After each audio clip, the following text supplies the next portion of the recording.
Hello student, कैसे हैं आप सभी। स्वागत है आप सभी का आपके अपने चैनल एजुकेशन स्टडी पॉइंट पर।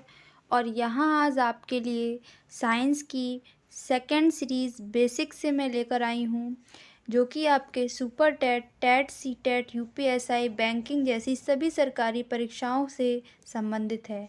चैनल को सब्सक्राइब और शेयर ज़रूर करें प्लीज़। तो आज का हमारा जो थॉट है वो है, ज़िंदगी में अगर कुछ पाना है, ज़िंदगी में अगर कुछ पाना है तो अपनी मेहनत पर भरोसा रखें।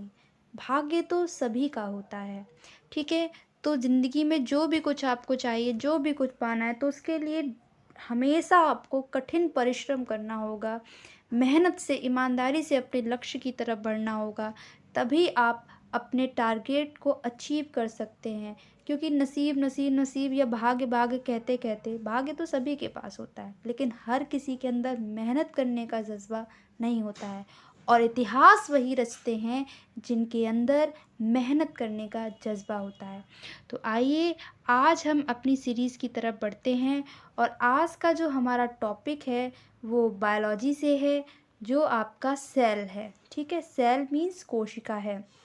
फ्रेंड्स, बायोलॉजी में जो सेल वाला टॉपिक है, इस टॉपिक में ये जो है यहाँ से जीव विज्ञान का बेसिक स्टार्ट करता है। जो भी स्टूडेंट्स इस टॉपिक को समझ लेते हैं, फिर उनके लिए बायोलॉजी का कोई भी टॉपिक है वो बहुत ही सिंपल रहता है। तो आइए चलते हैं हम अपने टॉपिक की तरफ और पढ़ते हैं इसमें सेल के विषय में। चलिए दोस्तों चलते हैं। तो यहाँ पे सबसे पहले हमें दे रखा है कोशिका के प्रकार। कोशिका कितने प्रकार की होती है, टाइप्स ऑफ सेल। तो there are two types of cell. First आपका प्रोकैरियोटिक एंड सेकेंड है आपका यूकैरियोटिक, ठीक है। अब बेसिकली हम लोग प्रोकैरियोटिक और यूकैरियोटिक सेल्स के बारे में स्टडी करेंगे। ये क्या होती हैं, कैसे बनती हैं, क्या क्या ऑर्गन्स इसमें होते हैं, ये सारी चीज़ें पढ़ेंगे। इससे पहले हम लोग यहाँ जानेंगे some importance point of cell. Cell से रिलेटेड कुछ इम्पोर्टेंट फैक्ट जो हमें पता होने चाहिए। तो फ्रेंड्स ध्यान दीजिए, यहाँ लिखा है कोशिका का अध्ययन, that means study of cells. तो कोशिका के अध्ययन को हम क्या कहते हैं, या तो कोशिका विज्ञान या साइटोलॉजी, ठीक है। Study of cell we called it cytology, ठीक है। यहाँ पर हम कोशिका के अध्ययन को साइटोलॉजी कहते हैं। चलिए आइए चलते हैं कि सबसे पहले कोशिका की खोज किसने की। तो ध्यान दीजिए, सबसे पहले रॉबर्ट हुक ने 1665 में कोशिका की खोज की थी, ठीक है।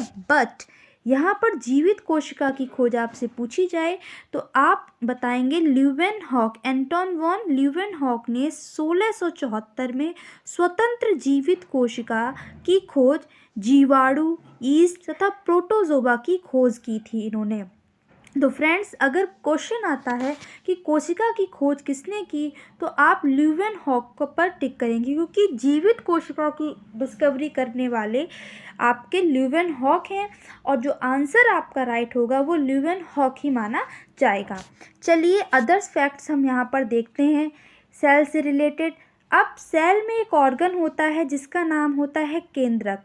जिस सेल में आपका ये केंद्रक यानी कि न्यूक्लियस प्रेजेंट होगा, वो सेल आपकी लिविंग सेल होगी। ओके स्टूडेंट, ठीक है। इसकी डिस्कवरी रॉबर्ट ब्राउन ने की थी। कब की थी, 1831 में, ठीक है। आइए अब इम्पोर्टेंट फैक्ट यहाँ पर जानते हैं। फैक्ट नंबर 5 हमारा यहाँ पर है कोशिका सिद्धांत यानी कि सेल थ्योरी। सेल थ्योरी आपकी स्लाइडेन व श्वान नामक दो साइंटिस्ट ने दी थी। देखिए, स्वान जो होता है संस्कृत में स्वान को बोलते हैं कुत्ता, ठीक है। तो स्वान ने क्या किया था, इन्होंने स्टडी की थी जीव विज्ञान पर, ठीक है। इन्होंने एनिमल्स पे स्टडी की थी। अब ध्यान दीजिए, यहाँ ये साइंटिस्ट हैं पर इनको आप डॉग से रिलेट मत करिए, ठीक है। ये रिस्पेक्टेबल मैन है तो इनको रिस्पेक्ट देते हुए बस इनके ट्रिक बता रही हूँ आपको याद करने की। संस्कृत में स्वान में होता है कुत्ता, कुत्ता होता है एनिमल। तो स्वान जो रिलेटेड थे वो जीव विज्ञान से रिलेटेड थे, तो क्योंकि जीव विज्ञान में हम लोग एनिमल्स की स्टडी करते हैं। और स्लाइडेन जो आपके थे वो वनस्पति विज्ञान से रिलेटेड थे, ठीक है, यानी कि ये आपके बॉटनी से रिलेटेड थे और ये आपके जूलॉजी से रिलेटेड थे। और इन्होंने सेल थ्योरी कब दी थी, तो ये 1838 से 1839, ठीक है। अब देखिए हमारी सेल्स जो हर एक चीज़ पर नियंत्रण रखने का काम करती है, कंट्रोलिंग का काम करती है, तो वो डीएनए अणुओं द्वारा करती है, ठीक है। आइए अब चलते हैं हम अपना अगला फैक्ट देखने।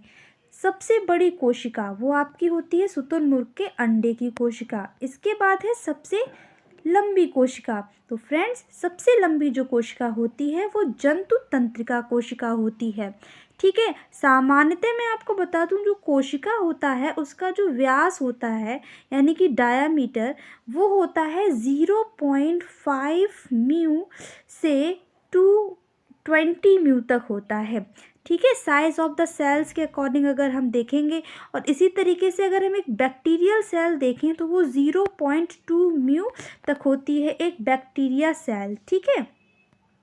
अब आइए हम यहाँ पढ़ते हैं कोशिका के पार्ट्स।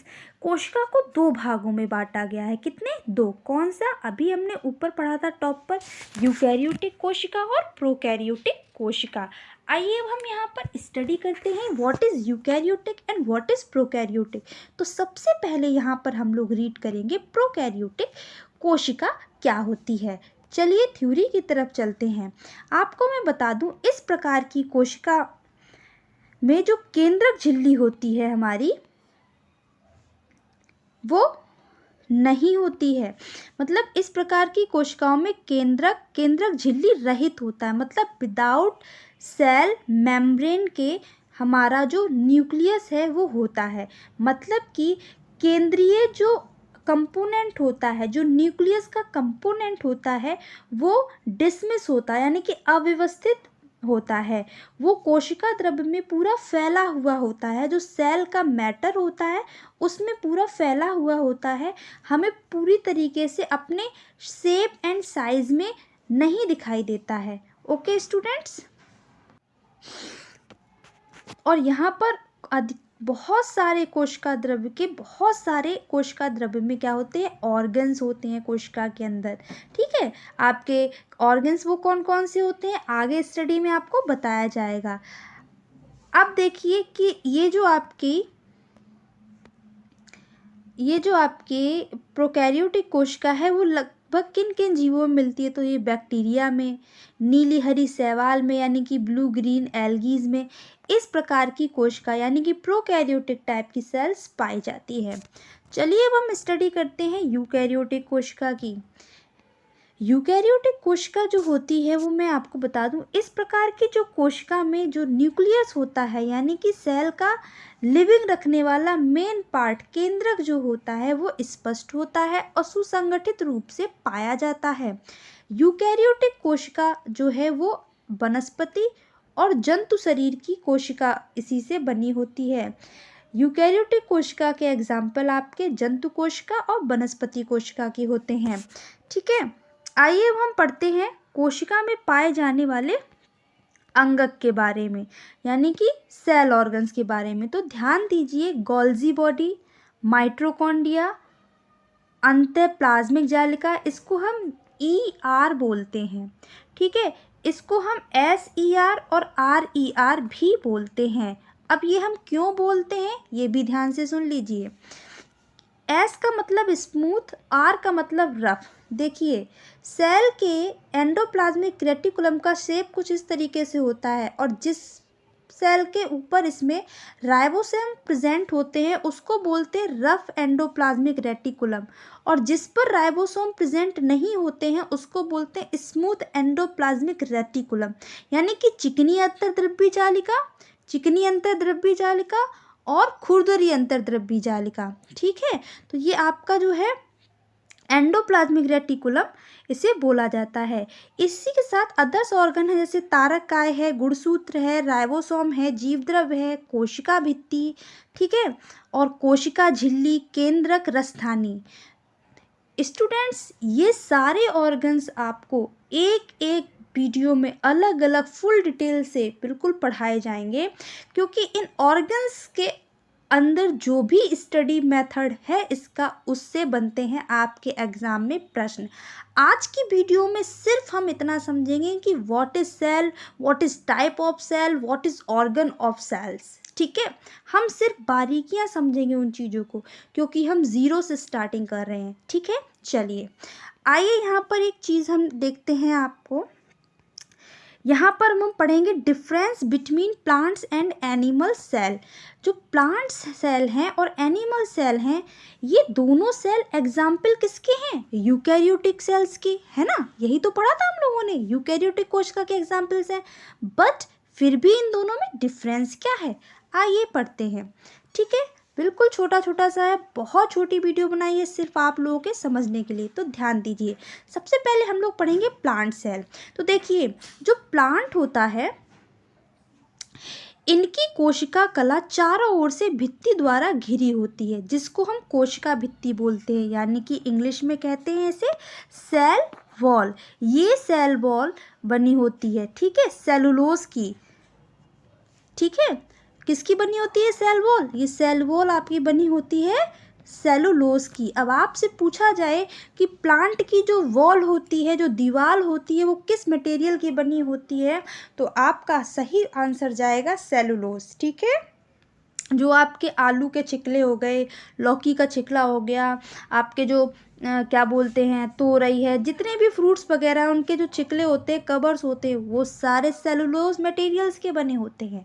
ठीक है, चलें अब देखिए, प्लांट्स में लवक यानी कि प्लास्टिड भी पाए जाते हैं। तो ये कितने प्रकार के होते हैं?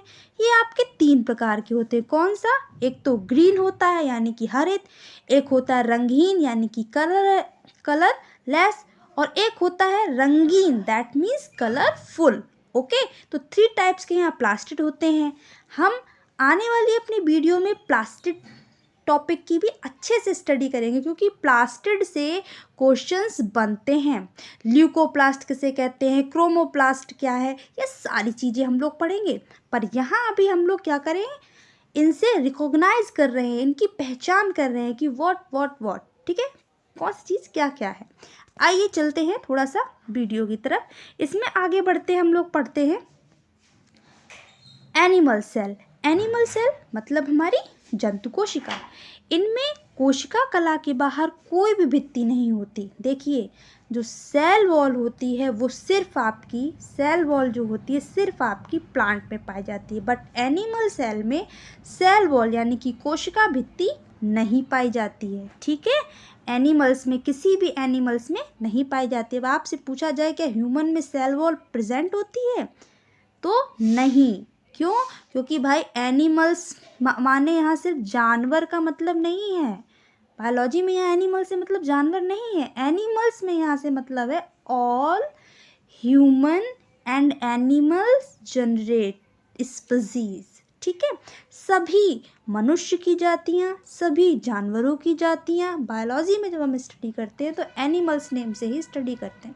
ठीक है, चलिए, तो इसमें क्या होता है, इसमें लवक भी नहीं पाए जाते भाई, प्लास्टिड भी नहीं होता। आपका इंसानों का कलर ऐसा तो हरा तो होगा नहीं, किसी का हरा, पीला, लाल, गुलाबी, ऐसे 2 कलर्स में होते हैं भाई, वो रंग नहीं होता है इनमें। इनमें कोशिका कला के बाहर कोई भित्ति नहीं होती, और कोशिका कला ही इसकी कोशिका की सीमा होती है। मतलब जो सेल होती है उसके जो ऑर्गन्स होते हैं वो इसके सेल, जो सेल मेम्ब्रेन है उसके अंदर ही लिमिटेड फॉर्म में रहते हैं। ठीक है, तो ध्यान दीजिए, वीडियो आपकी इन्फॉर्मेशन के लिए बनाया था, बहुत स्मॉल बनाया था। आगे की वीडियो में हम लोग अपने सेल ऑर्गन्स के बारे में पढ़ेंगे।